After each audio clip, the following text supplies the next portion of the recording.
Okay, Hasan Piker, someone I've talked about before, has said some ridiculous things, but the real problem is that he said these things in a horribly irresponsible way.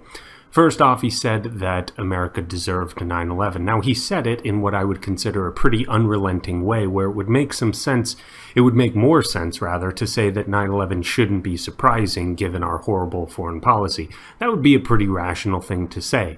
Our foreign policy is what makes plenty of tribes across the globe hate us. Not a crazy thing to say, but to simply say we deserve 9/11 just sounds like he's uncaring about some people wanting to go to work on September 11th, 2001, and then they're killed by some terrorists, and who cares, they deserved it. There's a gigantic distinction between those two things, so gigantic that I quarrel with whether or not Hasan Piker is versed enough to know what the hell he's talking about.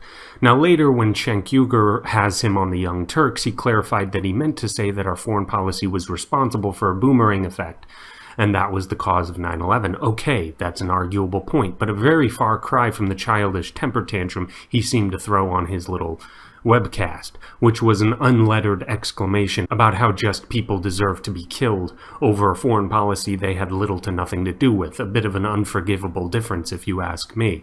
Okay, and then he says that Dan Crenshaw lost his eye to a bunch of brave soldiers that were mujahideen, and they made love to his eye socket in a pretty absurd way.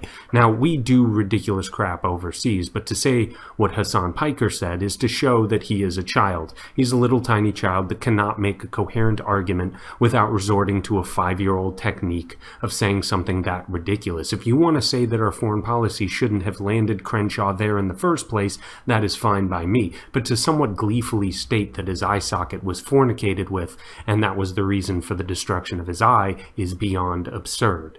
Okay, so this is just a pattern of Hasan Piker. As I said, I've talked about him before. He's the guy on the Young Turks that has every argument begin with a Marxist labor theory of value tint, and it's all crazy, as with all Marxist rhetoric.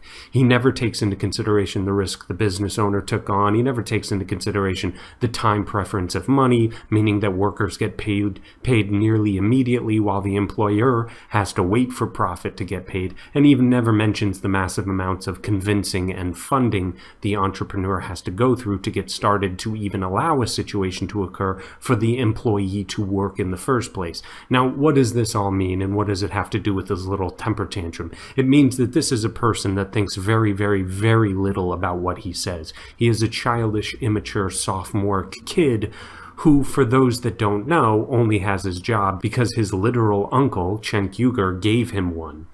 I tell you, if I had a nephew, as much as I might care for him, if he was espousing this stuff in such an unlettered way, I would be distancing myself immediately from him, especially in the public eye. I wouldn't even have him on my show to feed him some softball questions, which he could pitifully punt. I'd say, peace out, I'll see you at the next family barbecue because you're not coming on the show again because you're so embarrassing. The fact that Cenk Uygur doesn't do this is about as ridiculous as Hasan Piker is when he talks about things he clearly knows nothing about. But that's all for now. Like, subscribe, and share, and please take it easy.